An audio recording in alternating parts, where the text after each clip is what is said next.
everybody, and welcome to the Human Echoes podcast, the show where we review oddball movies, have oddball discussions, and occasionally take questions from you, the oddball fans. I'm Tony Southcott.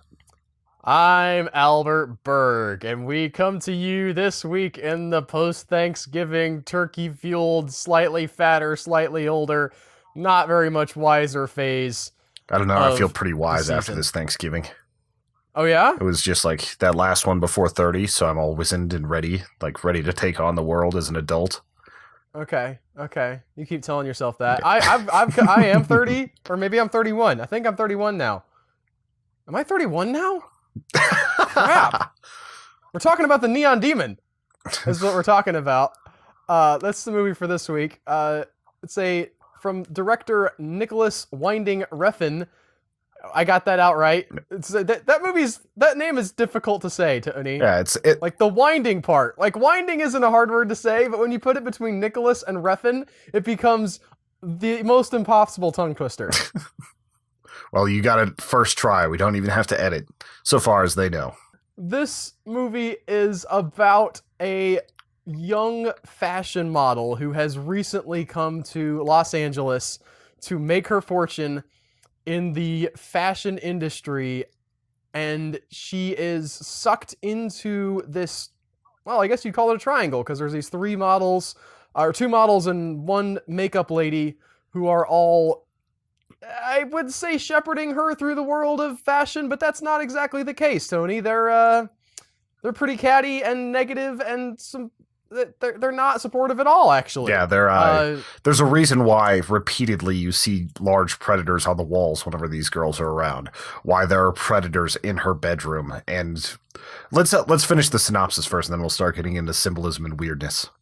Well, I think this movie is very much symbolism and weirdness. I could go plot point by plot point, but she essentially gets deeper and deeper into the fashion world. She grows as a model. She has some success. She's sort of seen as this ethereal, otherworldly beauty that, at least from what we're told in the film, she has some quality that these other women lack, and she has a confidence that they lack, I think. She's very confident in herself. And this combination of self-confidence and perceived naivete makes her this prize to be won in this fashion world. Everybody's after her, and suddenly she is in... I was about to say that she's in over her head, but really she's more savvy than she lets on, and yet she is in this very vicious sort of... I mean, catty is the right word. I mean, the predator that gets into her room is a giant predatorial cat. Yeah, it's a mountain lion. And what? It's a mountain lion, just if anybody's wondering. Yes. And so it's interesting. There's a lot of levels this movie works on as it goes on. It starts out as kind of a very atmospheric, visually driven movie, and towards the end kind of takes on a bit more of a horror vibe, although never quite delves into what you would call classic horror. Yeah, it's very high concept metaphorical horror. The third act is a huge left turn from where it was going beforehand, but that's kind of... I don't want to get into that. I think we can talk about the movie without saying specific things about the third act, although I will say that watching it, if anything that we say here sounds interesting to you, I think I can recommend this film. It's a little bit long. It's like 2 hours, which is not... I mean, that's not... There are many, many other films that are that long and longer, but it has that sort of artsy, ponderous, look at how pretty all this is feel. If you don't go for that, then you might not enjoy this, but it really is kind of embracing that model photography style of shooting. You'll be in a photo shoot where she's having her pictures taken, and the film itself is emulating that sort of hyper stylized, overly colorized kind of tone inside of the shoot. Like it is, in a sense, a photo shoot for these girls inside of a photo shoot or outside of a photo shoot. Yeah, like the way they set up the scenes for it, like you've got the standard spot where people would have their picture taken and like they put the bottle stuff, you've got the black screen or the white or everything behind it. And then behind that set is like an entirely huge other set that's making it seem even less realistic. It's kind of an interesting layout. Also, if you guys have seen Drive, Valhalla Rising, or Bronson, they are all from the same director. And so if you've seen any of those, you're kind of knowing what you're getting into. Like Drive and all these others are very, very slow, contemplative films that are. It's not a standard storytelling way, the way this director does it. He claims that he's trying to replicate experiences more than films. Like he wants it to be like whenever you go to your favorite Chinese restaurant and you sit down, it's not just a meal. It's like the imparted feelings that go with it. So, you got the sticky table that they haven't wiped from the last visitor, and the rocking chair, sort of booth that you're in. But my Chinese restaurant might be different from his Chinese restaurant experience, Tony. It very well could be, but I know the type of Chinese restaurant you're talking about, like where there's always at least like 3 kids doing like their homework in the background because they live in the restaurant. Exactly. There's a half-filled aquarium that doesn't have any fish in it for some reason. And if there are fish, like they look a there. little bit sad and old. They're like koi that are way too big for that particular tank. That sort of thing. Yes. Yeah. That's that's what this movie is. It's just that restaurant. You're just sitting in it. Apparently he wants you to have that experience. I do think it's interesting. Nicholas Winding Refn talked about the way he shot this movie. He shot it sequentially, which is something that we've seen done and heard talked about done recently with The Revenant. Although The Revenant, I think they made a bigger deal about it. It was sort of the difficulty of shooting on The Revenant was one of the marketing points for that. They're like, look how hard it was to do this. All natural light, sequential shooting order. Whoa. Real art. I would say this still qualifies as that kind of high art style, but I didn't hear a lot of people talking about it ahead of time. Also, is it really that much harder to film sequentially whenever you're not really going back to the same scenes? Like you're in LA, like you're always in a new spot, except for the hotel. The hotel, I kept thinking, like, why don't you just shoot all these scenes together? Yeah. Why? He said the only scene that he actually shot together was the morgue scenes because they only had so much time to do the morgue. So in one of the scenes where things get a little touchy-feely with a corpse, that was that girl's second scene on the entire film, and he's just like, "I want you to spit in her mouth." Just like going slowly like through all this stuff, like it's just which they did not inform. Okay, so we're talking about a scene where. I don't want to give too much context, but there is a lady in a room with a corpse. The scene is scripted to be of a erotic / romantic, not romantic because obviously the corpse can't reciprocate, but one of those kind of deals. She's just supposed to make out with her. The lady who plays the corpse signed up for that, and in the middle of shooting that scene, the director's like, "Oh, by the way, spit in her mouth," and she doesn't move. She doesn't move. I gotta give her credit. She does not move. It's pretty messed up. Yep. Hopefully they paid her good for that. Yeah. Hopefully she gets at least one other chance in one of his movies. Although I don't know if she'd want to go back. Well, I mean, she was getting her spit in her mouth anyway. Yeah, that's true. It's more the vulgar nature. Like, pretend to be a corpse while this girl gets off on you and spits in your mouth. I actually saw an interesting question with that because that scene is intercut with Elle Fanning's character, who plays the young model. Her name's Jessie, and there's sort of this interplay there where she's by herself, kind of exploring some things sexually. Do you think that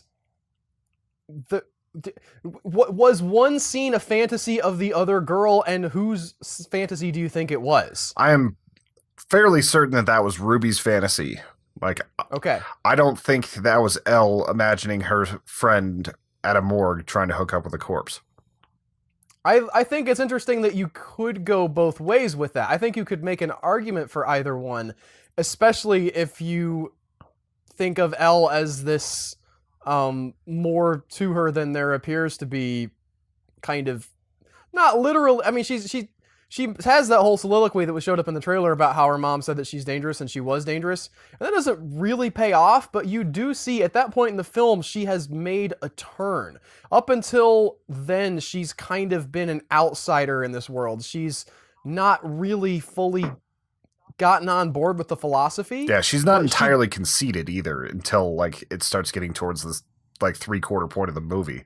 Like you see her change happening almost from the very beginning, where she's too afraid to like take her clothes off, and then the guy is rubbing gold all over her. From that point on, every scene she's in, she's wearing slightly more gold. And she's becoming more like the standard LA model. Well, and I think the major turning point is in that big fashion show she gets to about midway in the movie, where she has that scene with the mirrors, right, where she's kissing the mirror, and that is her essentially giving in to the narcissism and becoming a part of that, and really, I think at that point becoming sort of the same kind of monster that everybody around her was. And right after that, you have the scene where the guy who had helped her out, Dean, is in a restaurant with her, and the one fashion guy, the guru says, with the mustache, is talking about how beauty is everything, and Dean kind of stands up with the sort of folksy, like, well, no, I think it matters what's on the inside. And she basically, after he gets in an argument with the director, she says, no, you go ahead and go. Like, she's on board with this idea that she is everything because of how beautiful she is. She's bought into that. Yeah, and like she kind of is humble about it at the beginning, and just by the end, not at all. And like the use of color in this movie is also very important. It usually is in what's this guy's name? Nicholas Winding Refn. Refn. Like in his films, like you're always getting like a lot of hyper colors and everything. In this particular one, like blue represents innocence, and you see the phasing out of blue over a course of time. Purple is enticement, and then red is either betrayal or kind of embracing a darker side of yourself. Like you see during that fashion show, like whenever she's walking out, it's completely blue, and by the time it's over, it shifts from purple all the way to that red color. It's kind of interesting because Refn is actually colorblind. I also think that there's something to be said here for the idea of these two colors.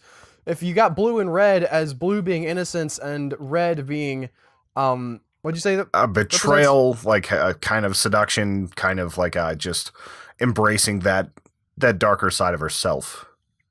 Right. So the blue and the red, if you have this, the innocence and the betrayal, the purple is sort of between those two, right? Yeah. Like you mix blue and red together and you get purple. And this movie is saying in, I mean, not literally any words, but like the idea here is that this girl represents both sides of that spectrum, where she has that innocence, that naivete, but she also has the capacity for betrayal, and both those things together are what make her so appealing.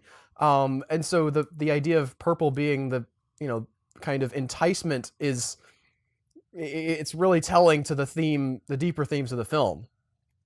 And there was a movie we reviewed a long time ago that shared a fair amount of elements with this. I thought it was almost going to be a carbon copy, but it didn't end up being that way. Like the film was called Starry Eyes. Yes, which I had not thought of for a while. Like it wasn't a film that there are some films that stick with me and I think about, but thinking about that film in the context of this film, for one thing, I would say that film is maybe more approachable from someone who does, if you don't want like the, what's the word I saw people say, not conceited, like pretentious. I'm pretentious. Thank you. Again, I'm a little bit tired. Thanksgiving is over. Jack was up basically all night, so my brain might not be 100% on track.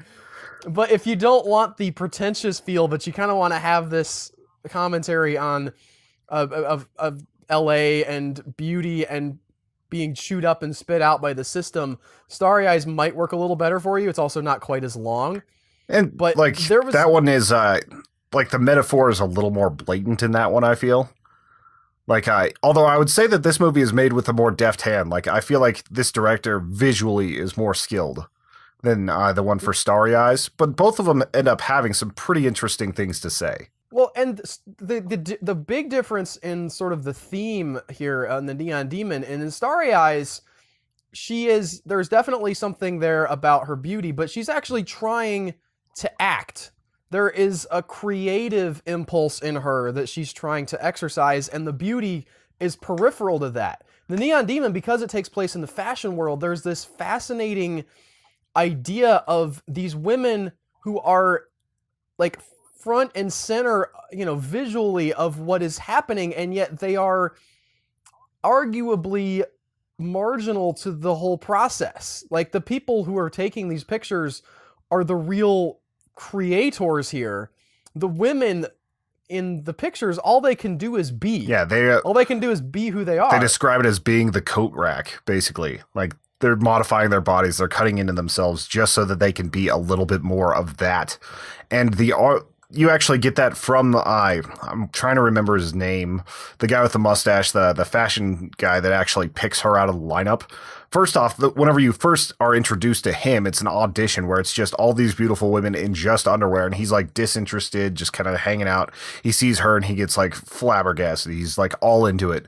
But it's also that that scene is literally meant to be kind of like a meat market. It does come across that way, yeah. And you see too the stakes there. I mean, there's the one girl, they get the one shot, they get to walk up and down and that's it. And they have somebody judging them. And so you see that one girl do her walk and the guy isn't even paying attention. Yeah, he's like messing with his cravat or whatever that is. Well, I would call it a handkerchief because I'm from the South, Tony, and we got handkerchiefs down here. You blow your snot into. I didn't know if that was a handkerchief or like a pocket square for like a suit.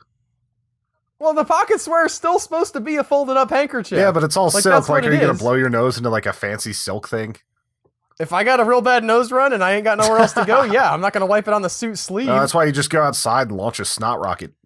You're at a party, Tony. Well, then you go to the patio. I'm not going to get snot all over the place, and I'm not leaving the kickin' party that I've been invited to. Thank you very much. But it's also interesting how that in this film, and a difference to Starry Eyes as well, in the Starry Eyes, the Predators were the producers, right? And they were the men to a certain degree. And in the Neon Demon, you have the men showed, like, visually they look like predators to start with, right? Like, one of the first shots of the film is of this guy Dean, who has sort of met her online, seen her potential. He's supposedly an amateur photographer, although that opening sequence is amazing. So yeah, if that's your amateur, he's not going to be amateur very long. Well, the people who were at the modeling agency were looking at the pictures like, whatever with this stuff, we'll get you someone real. But he kind of, you see his face, and the way she's portrayed, the photo shoot is of her like with her throat cut open. It's makeup and stuff.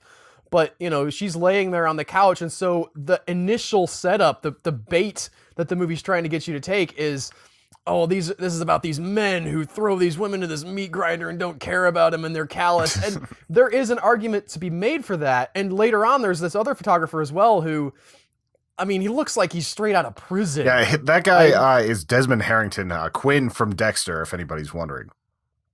Okay. He looks better in Dexter. He's gotten a little bit older. Like he has like a heroin addict in this, like a very well-tanned, skinny heroin addict, and his demeanor is very, very staunch and creepy and weird.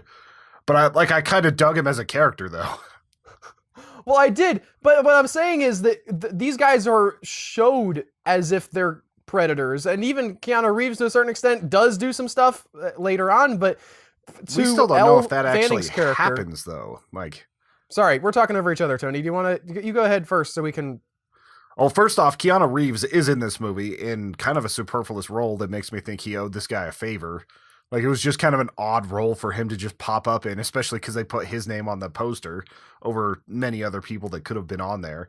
He has the star power, so it makes sense. But he's running a hotel where basically runaways go to. And he may or may not be a full-on, like, sexual predator. They kind of hint at it. There's a scene where he goes into her room and puts a knife in her mouth and basically is, like, deeper, deeper, deeper. But she wakes up and there's, like, no evidence that it actually happened. She's just, like, on the floor. She can't tell. There's sounds coming from the next room, but we never see if it's actually him. Like, there's just a lot of weirdness going on in that hotel.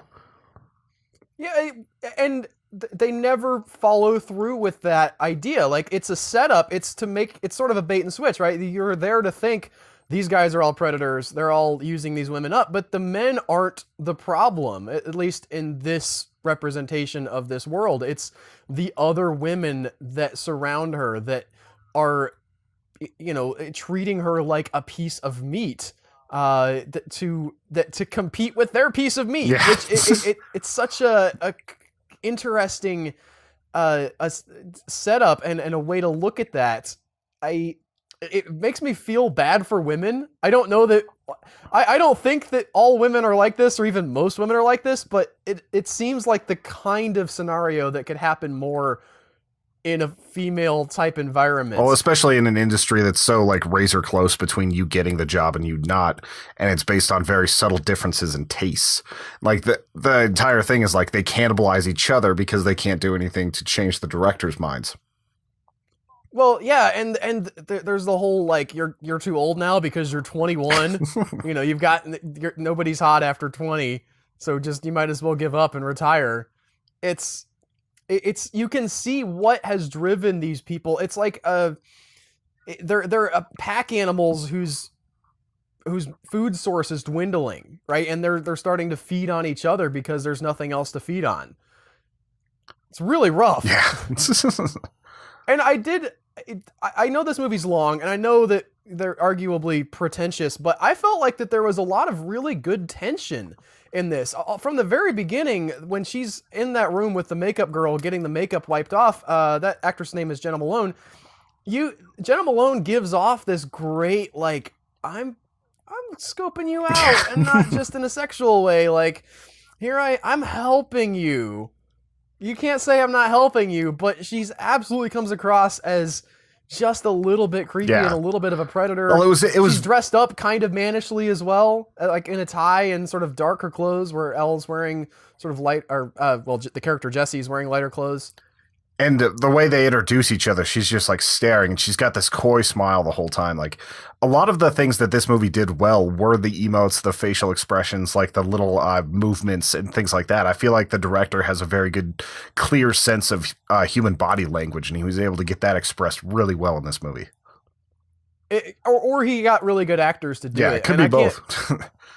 Well, yes, and casting plays a big part of it too. The guy who plays the photographer from the beginning, Dean, they said that they auditioned a bunch of people for that role, and they kept getting people trying to do Ryan Gosling from Drive, and he's like, no, that's not the part.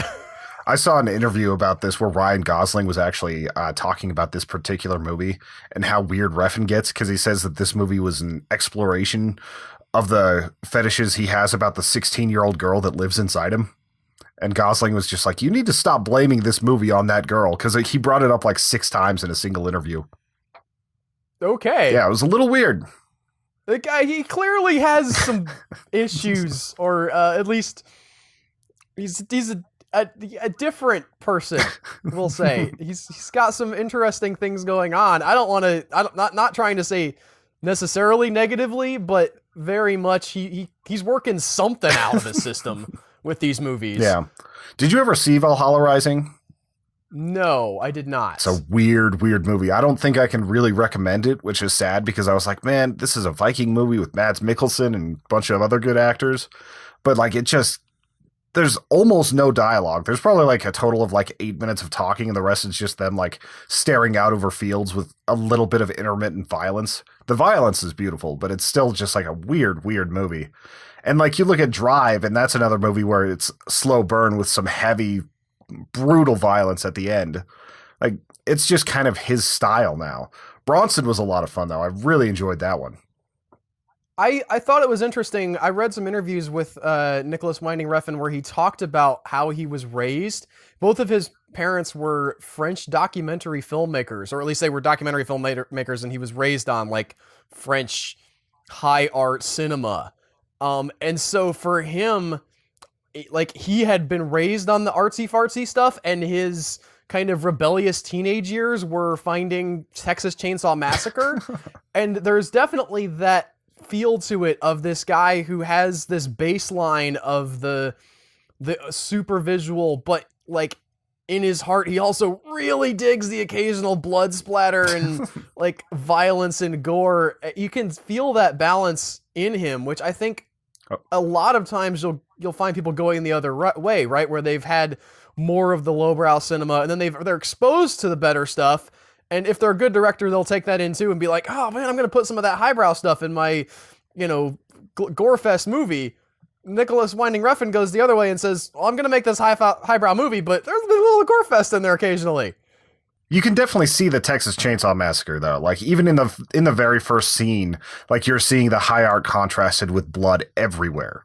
Like, you're seeing... I wouldn't want to say it's like the inner conflict of the director, but it definitely has like the juxtaposition between like the beautiful thing and the horrible thing happening. And it works really well. I love also how well that early scene with the three girls in the bathroom where they're talking about lipstick names, and they say, lipstick is either named after sex or it's named after food. Which one are you? And the things that sets up for later in the movie, that's something I stole from a Reddit comment, so this is not my original thought, but I thought that was really, really smart and a brilliant use of foreshadowing in the film. Like, even if it's a little bit blatant for one of the lipstick colors where they say red rum, but like it makes sense in context of the film. Like, they ask her directly, like, are you sex or are you food? And you're going to be one or the other. Yep. There was a reoccurring visual in this film of the three triangles. And from what I've read, that the idea is that these three women who surround Elle Fanning are kind of like the three witches characters. You have your sort of mother, maiden, hag type, although they're all fairly haggish. Gorgeous hags. Yes, and his idea there was that he was wanting to make this sort of supernatural occult style movie. There's no actual literal occult stuff in this. There's no, like, they don't talk about any kind of like ceremonies or anything, but he's going for that kind of imagery. Yeah, and it's and that I think informs a lot of this as well. Yeah, it's either witches or vampires, like because they both, like, there's a point where like the one girl is trying to literally lick her blood whenever she gets cut. There's like this a very vampiric element to it all. There was that scene where the mirror breaks, and there's, by the way, mirrors everywhere in this movie. If I didn't say that already, lots of fun effects with the mirrors too. Like, you're seeing like dual mirrors to give like the reflective looking back at each other effect, but they're across a pretty decent amount of space, and you're getting to see that they're making like perfect eye contact and just a lot of really fun camera angles with that. But speaking of mirrors, the scene in the bathroom where the girl breaks, the bloody hand thing. That was, in that moment, I thought, are we going into a vampire movie here? Like, is this going to be, like, take some kind of weird turn where there's literal supernatural stuff happening and, the girl sees her blood and just grabs her hand to suck the blood out? I think that there's definitely a metaphorical thing happening there. This is definitely one of those movies where if you break down and try to say, like, what quote-unquote really happened, you're going to have a hard time, because it's not... there aren't like dream sequences per se. You can't. There's one you could say like, oh, the whole movie's a dream, but it's a dream in the sense that that's how the movie's made. It's not like saying that this didn't really happen. It's just very, very stylized. But one of those ways that they bring out that stylization is through this moment where, there's blood coming out of her hand and this girl just lunges at her. Yeah, it goes back to the Predator thing. She's on all fours in the way she just grabs at her. Right, and it's also in that scene with the mirror again, where the mirror has been broken, right? Like, it's using that imagery of the vanity being shattered and taking her down to her most base animal instincts. It's a very deeply thought out movie, I will say. Maybe not for everyone. I don't know that I'm going to go back and watch this. I don't think it's going to be like on my yearly viewing list of, I got to check this out again. But it's definitely something that had a lot of thought put into it, and something that you can think about as you're watching and sort of get something out of it. The more you think about it, the more you can uncover in your mind. Yeah, like if you like Jodorowsky films and like uncovering the stuff there, you would probably really enjoy this movie. not as dense as a Yeah, it's Jodorowsky not film, as dense I would there, say. but I'm just saying, like, even the colors, the shapes, the way things are introduced, like the use of shadow, like even whenever the photographer is coming out of the darkness on the closed set to put the gold on her, the way he like kneels in front of like the box that he's getting his stuff out of, like it's all very ceremonial. It's all a little bit heavier than it needs to be, but stylistically it just adds to it. And like you've got the triangles, you've got all sorts of other things that are symbolic of everything else. It's more surface level, but it still has that that kind of like, let's unpack this and dig deep into what everything means. So I enjoyed it for that sense. Like I don't always need to have a movie that's gonna dig into my head and make me think about every little thing and what every part means, like below the surface. But I do like it whenever we can actually dig into something like this occasionally. I think it's important as a movie fan / critic to be able to do both. I think that if you don't want to get on the train where you're only watching French silent films, at least that's my opinion. I mean, I don't want to tell anybody what else they should, what kind of taste they should have, but if you can find something to love in, you know, one of these stylistic things and also, you know, a King Kong movie, then for me, that's the true path. Yeah. You want to be on some good balance. You want to be able to balance the fun and the thoughts, and you know, this one has a few more thoughts than it has fun, but I was still pretty well engaged by it. Yeah, I didn't find myself wanting to look at my phone or anything like that. I found myself pretty engaged. And like, as far as an avant-garde film, we've done quite a few on the podcast, like In and Out. Like this one's probably most in our wheelhouse just because it does have the crazy horror elements and a lot to think about. I would recommend it if you're into that sort of movie. If you think that like you're going to be one of the people that's on IMDb that gives it like a 3, I totally understand where you're coming from. This movie is not for everybody, but if you enjoy this, check it out. It's on Amazon Prime, by the way. If you enjoy it, check it out. If you enjoy that type of film. I'm sorry. Get a time machine, watch the film, and go back in time and tell yourself if you enjoyed it. And if the answer is yes, you should check it out. That's all we have to say about the Neon Demon. Forgot the name again. My kid was up all night. Very sorry about if I'm not on point today. Did we get viewer questions this week, Tony? We got a couple. Okay, hit me with some of those. First one comes from Johnny Numb, at Johnny Numb on Twitter, who actually has a pretty good podcast himself. It is The Last Knock. He says, it's raining here, so what is your favorite thing to do on a rainy day? When I have nothing else to do, I'm going to take this question in a little bit of a different direction. For one thing, as answering this as a parent who's also married, like generally I have a lot of other responsibilities to other people that I have to really weigh carefully before I can take time to myself. But if I was alone, like let's say Ashley and the kids took a vacation to another state, right, for like 3 or 4 days, and I have a rainy day and I don't have anything to do and I'm feeling lazy, I'm going to go on Amazon Prime, okay? And it has to be Amazon Prime or Hulu Plus. Not in Netflix, all right? I know you guys, Netflix is okay, but if you want like some really great trashy movies, you gotta go on Amazon Prime or Hulu Plus and look up something like P-51 Dragon Fighter or Beaster Day or Killer Ants, right? And just pop one of those movies in, Curse of the Swamp Creature, stuff like that, and just sort of watch a terrible movie that you can turn your brain off for, and those are the best. That is the best rainy day or sick day, which is how I did it recently. I was able to justify laying in bed and being to myself because I had a stomach ache right before Thanksgiving, and just sitting there watching some bad movies is my jam. For me, like if it's raining because there's so much sun out here, like I want to be out in it. I just want to be walking around, like throw on like a waterproof jacket and just be like, take a long walk, get my 5 miles a day. Like it rains so much here. By the way, no lie, I don't think it's raining at this very second, but it was raining earlier this morning. Like as I got home from dropping my son off to school. So, I didn't sit down and watch a crappy movie because I had research to do for the podcast and whatnot, but it's sort of nice for me just being inside and knowing that the rain is outside.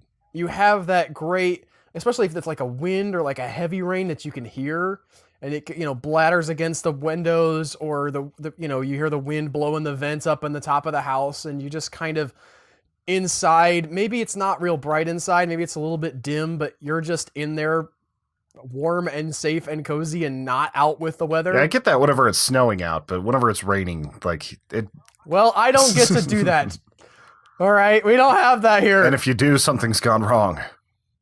Occasional, like very, very occasionally, I've seen snow in my life in this town, but it's like twice, and that was it. And I was very young. I think global warming might have made that a thing of the past forever. We'll see. What was the other question, Tony? The other question comes from Thor Carey, my brother from the same mother. That's generally how it works. Another dad, but same brother. He says, what's your most embarrassing date? My most embarrassing... I don't know if I want to talk about this. I've had more weird dates than embarrassing dates. Yeah, I've just there have been some times where I try not to get too weirded out by stuff. I mean, I've gone out with people, and I haven't done a lot of dating. I had a few girls that I was interested in coming up, and I've been married for a while now, so it's not like I have a ton of dating experience. But there have been times where I'd be like, oh, this girl, she seems really cool and interesting, and I'd like to go out with her, and you just end up on that date and like realize that despite the fact that there are interests and stuff, or whatever that you have in common, or whatever reason that you were interested in her, that you're actually not that interested in her, like that there's nothing there happening, like no chemistry, no like, oh, I'm having so much fun with you. It's just sort of, yep, we're here. I mean, you can talk about the thing that I'm interested in. I'll talk about it back to you. I got nothing. Yeah, where like the date ends up feeling like a weird job interview and you're failing at it. I don't know if it's, I like to think of, especially if it's like a first date situations. I've been on a couple, and again, not a lot of dating, but there were some times where I would ask girls out and be like, okay, well, that didn't work out. I don't feel bad about it. I don't want you to feel bad about it, but turns out you were not my type. So I think people are more wondering about like the dates where somebody gets like extremely drunk and just makes a fool of themselves. That's the type of thing that this question is about. And you probably have only dated more like, I won't say innocent girls, but probably more that doesn't seem like your style to go after a girl like that. No. I got dumped after I flew to Colorado to see a girl I was super interested in for like 2 years, and we were pen pals. I mean, that's kind of embarrassing. That's fairly embarrassing just because it feels like you waste so much time on that sort of stuff. The long distance relationships suck. Yeah, it was. I don't want to dig that. I don't want to dig all that up, but it was like ended up. We were at camp after that. Like there was some like church camp we were going to. After the so it was like sort of leading up into the time where we would be at this camp. I flew out to this state, and I might be misremembering my timeline, but I flew out to see this girl, had some fun that week, and then like at the end of the week she was like, yeah, no, this isn't working out, you need to like not be here. And then sort of the like awkward fallout of I'm staying in your grandparents' house, hanging out. What do I do? Where do I go? Like, I've got 2 more days before I can get on a plane and go back home. Where you just feel like you're one of the Sims and you just want to go crawl under the blanket?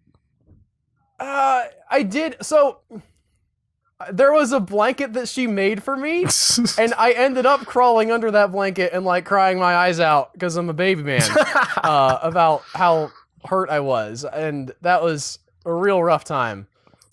But... I've been on dates where the girls... I don't know if you call that a date. That's sort of a... Like, I think that qualifies... maybe this was going to be a for life kind of thing, and it turned out not to be, and it's a good thing it wasn't, because I was like 18 at the time, having my head full of big ideas. I was always a very commitment-geared kind of guy. I never wanted to just date around. I mean, there always was a job interview for me. Like, all right, well, I'm looking for the woman who I can tolerate for the rest of my life, so are you it? I like the phrasing there. Just like, let me tolerate you. Well, you gotta be... Well, after 2 years, like the romantic love dies off and you're faced with platonic love, and you've got to be able to make it past that 2-year point.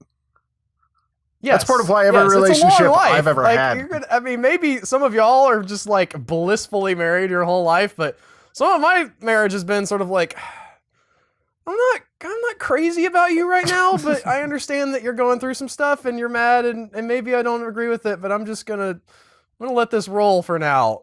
And that's what my view of a real relationship is sometimes you just gotta find the person that you can handle. And I did. So I think a lot of people aren't looking at it as the long term anymore, even if they are getting married. Like, there's very few people I know that are going to be like my grandparents who were married for 72 years.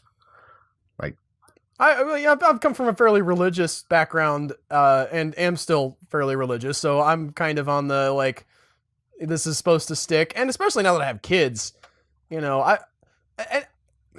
was always interested in being a dad, which is a sort of a weird tangent for this to take, but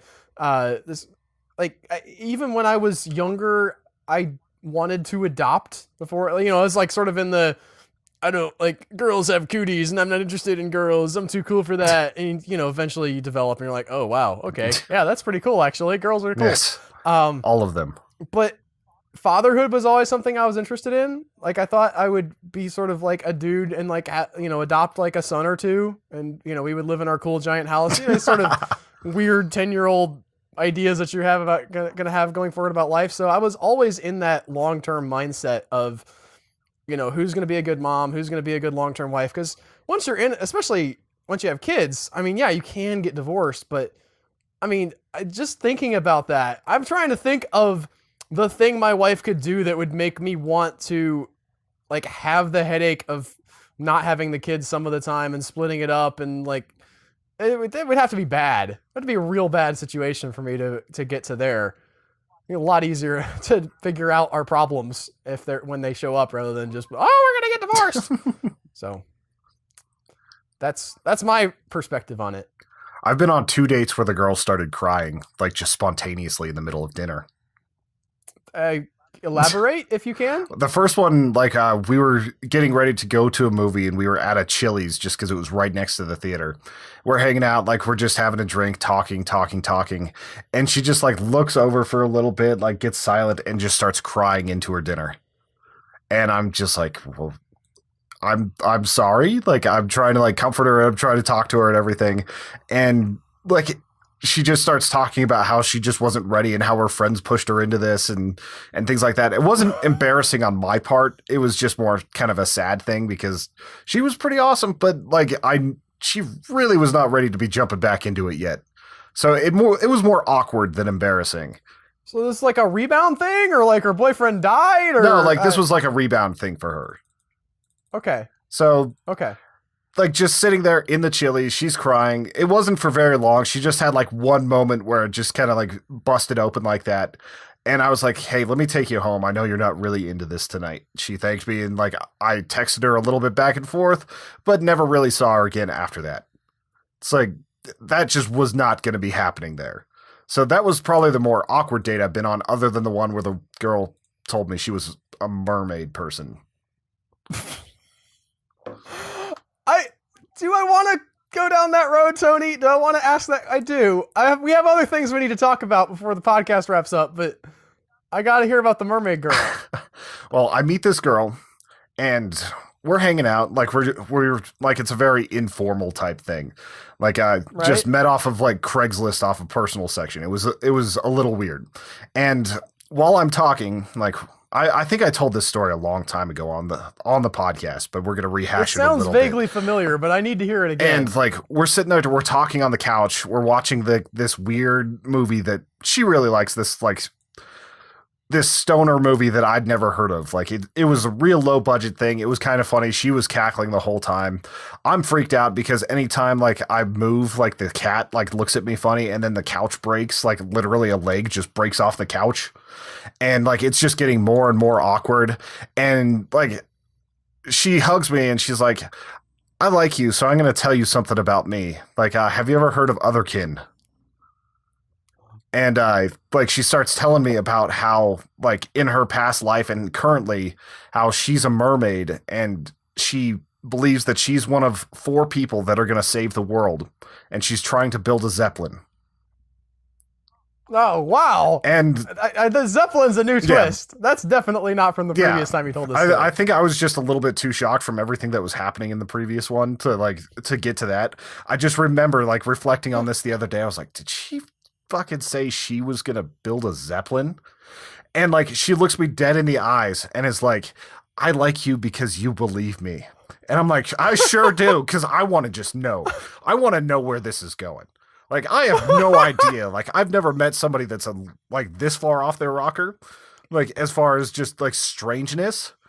And I'm like, I am deadly fascinated by weird people.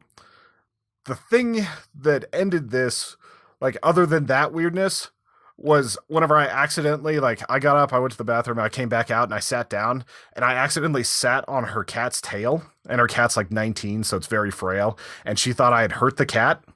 And she went to the kitchen and was holding a knife. And it's just like, Jesus Christ, what is happening here? And you can't get away from her because you can't, like, if you try to run somewhere or get on a boat, she can swim after you because she's a mermaid. I know. Like, my best bet is to just stay on land. It's a Jaws situation. Like, close the beach. Yeah. Close the beach. And, like, there's, like... I've gone over this in my head like enough times that it's like it still doesn't feel quite real to me because it was such an odd night.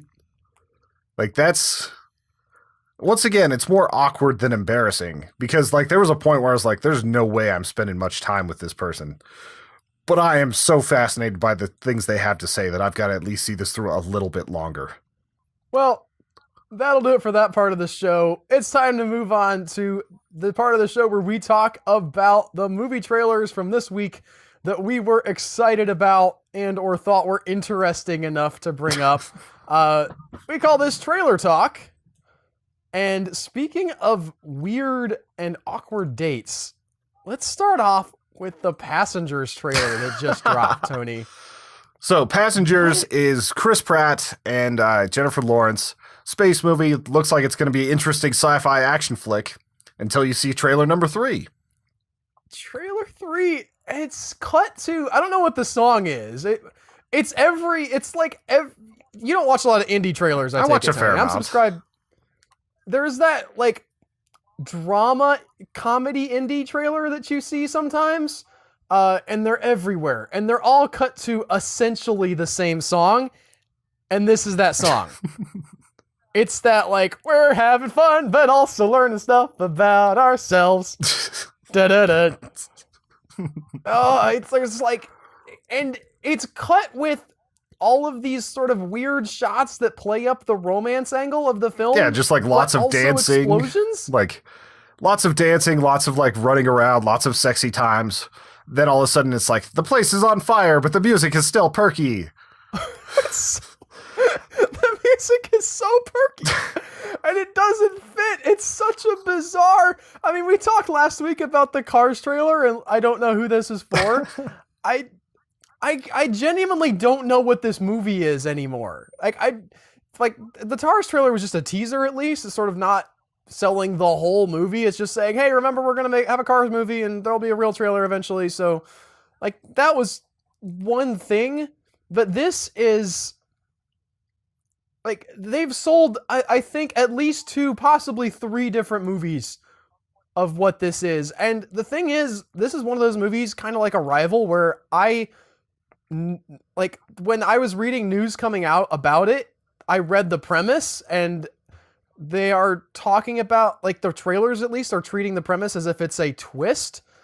So I know things about this movie, or at least the script about this movie, that if they're going the direction that I've heard that they were going, these trailers are like really selling some weirdly different versions of the movie than what I've heard about. I don't want to spoil it for anybody else because I know people don't like to have things spoiled, but that for me, I'm wondering how much this like actually represents the tone of the film. It'll be interesting to see because it was jarring. Like, I was wondering, why is Al having me watch the 3rd trailer for Passengers? We've talked about Passengers before. It looks interesting. And then, like, go to the link dump for this because if you have seen the original trailers for this, it will be kind of alarmingly weird. I've got like a weird. I'm interested in this movie in a different way now. I have so little idea about what it actually is going to be about because I've been sold, like I said, at least 3 different versions of this film from at various points in its development that I don't. It could be a fascinating train wreck. I want to see this. I want to see what they actually do. Sometimes it is fun to watch $150 or $150 million train wreck.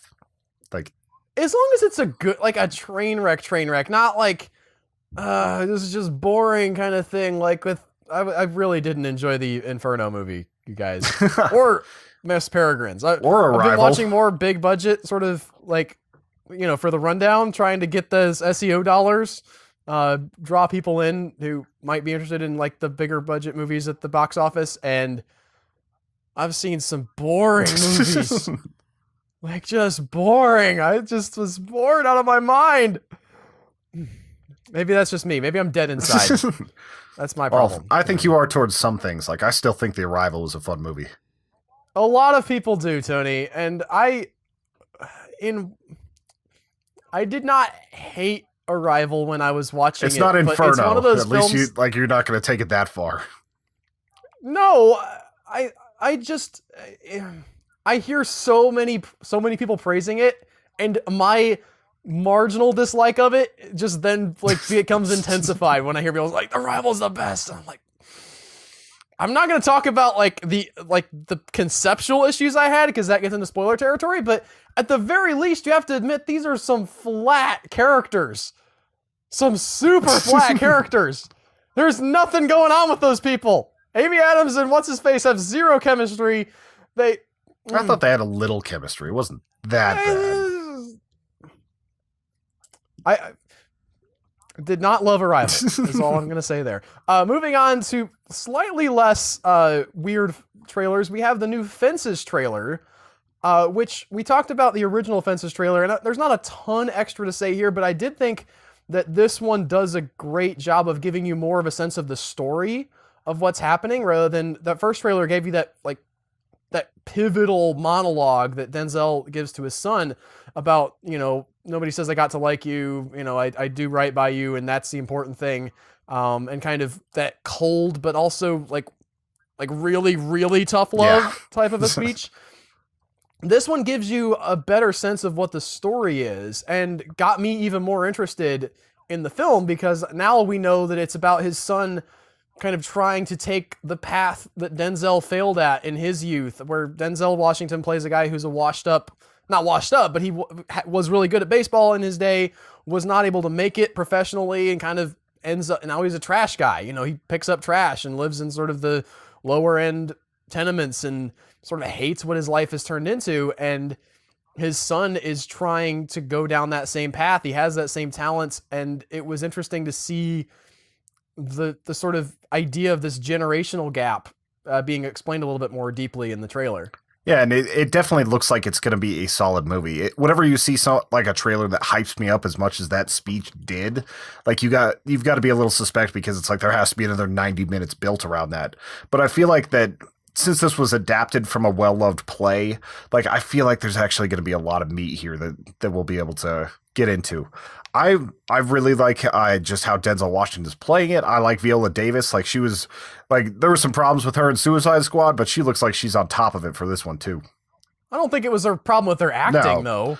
It's just a weird character choices, but I you know what? I kind of liked her in Suicide Squad, so I'm not even going to say that, but I was also going to bring up that these two were in a stage production of this same script for many weeks running, and I think Denzel won a Tony for it. So they're playing with material that they all know really, really well. Yeah, and you can tell. That would be kind of crazy, because if he did that for a few months, he might get like 20, 30 shows in, not counting like the practice he did for this movie.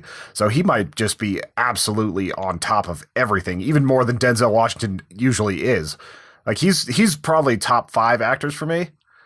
So just, I don't know. I'm excited for this movie. When does this one come out? Is it next month? Is it January? I think it's Christmas Day. Right. I could not say that to a certainty, Tony. There's a lot of movies coming out in the next few weeks.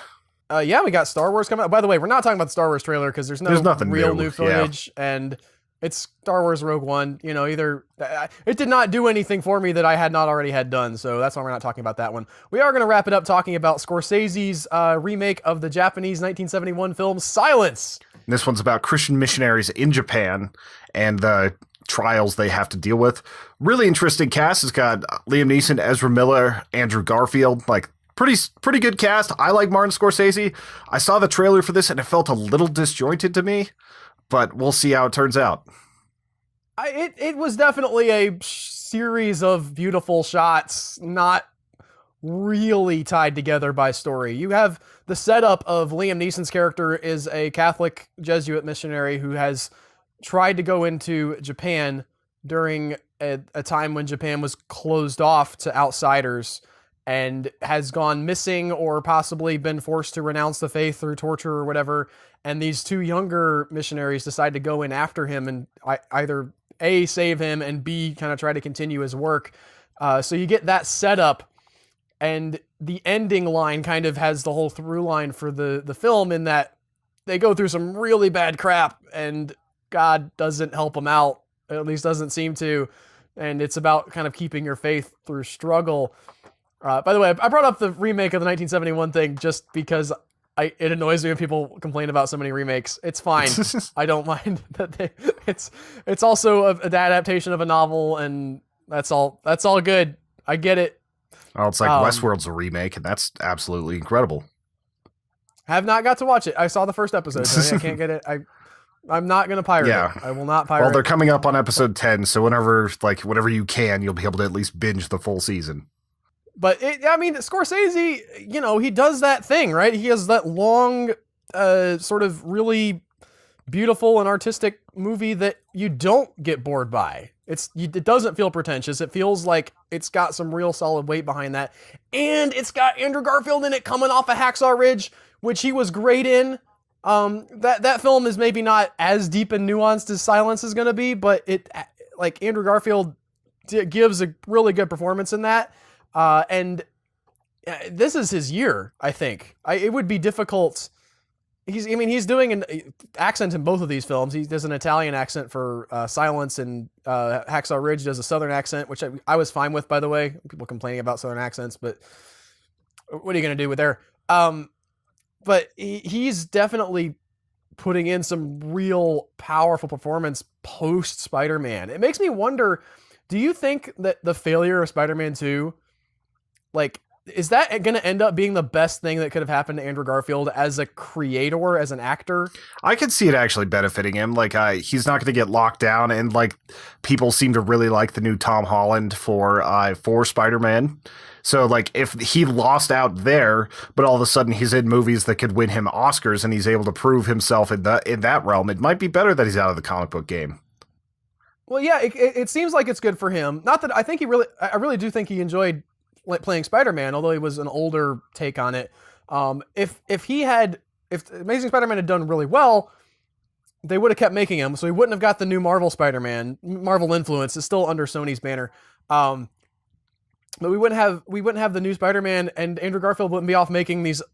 I'm not going to say he wouldn't make other amazing films, but he would be definitely a time sink to Spider-Man 2. And so it seems like if all the movies that you'd want to flop, in hindsight, Spider-Man 2, Amazing Spider-Man 2, one of the best possible flops in movie history, critically, and it made money, right? So the studio, for a flop that you're going to have, at least your movie made money. Your actor gets to go on and do awesome stuff, and we get to reboot it with a new cool Spider-Man. Yeah, so it all worked out at the end. Anyway, I think that will do it for us this week. Next week, we're going to be watching Unforgiven. It's a Western. Most of y'all have probably heard of it. I haven't seen it yet, but Tony recommended it, and I've heard a lot of great things. I've kind of been meaning to see it. Yeah, it's from for some time. It won Best Picture back in 1992. We have been talking about watching a Western for a while, so we just decided to do it. I know we've been kind of trying to do a little bit more newer movies for a while, but this is just one I want Al to see. Hopefully he doesn't crap all over my childhood, but I think he'll actually like this one because Clint Eastwood's a good director. He's good whenever he does this sort of role. And we will see you guys next week. Is that it? We're not going to tell them to go to humanechoes.com? Oh, I was going to let you do it this time. Oh, go to humanechoes.com, become a member. Listen to the bonus podcast. It's funny. Yes. Buy a shirt, from TeePublic. You can do things like going through Amazon affiliate links and buy all your office supplies or Christmas presents. Christmas is coming up. Buy your Christmas presents after you click on our Amazon affiliate links. Any of our links on the site that point towards Amazon will put you in that queue. It doesn't cost you anything extra, but it gets us a tiny little cut for sending you over there. And yeah. And you all have happy Thanksgiving, post Thanksgiving. Hope everybody's over the turkey haze. You all have one assignment, though. You are to grab someone's phone and just download the podcast on their phone and get them started on the Human Echoes. Serious. Just steal their phones out of their hands. Free. Download, if you hit download all, it's not going to bother me. But just, set them up with an episode. Just tell your friends. That's what I'm trying to say.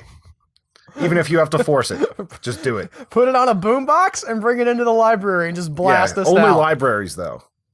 Or your local Walmart. Yes. Just put it over the PA. Just drive it in one of those little carts or going past people. Yeah, get the scooter and just drive around and have people listen to you while you do this. We have faith in you. We love you guys. Have a good one. Bye.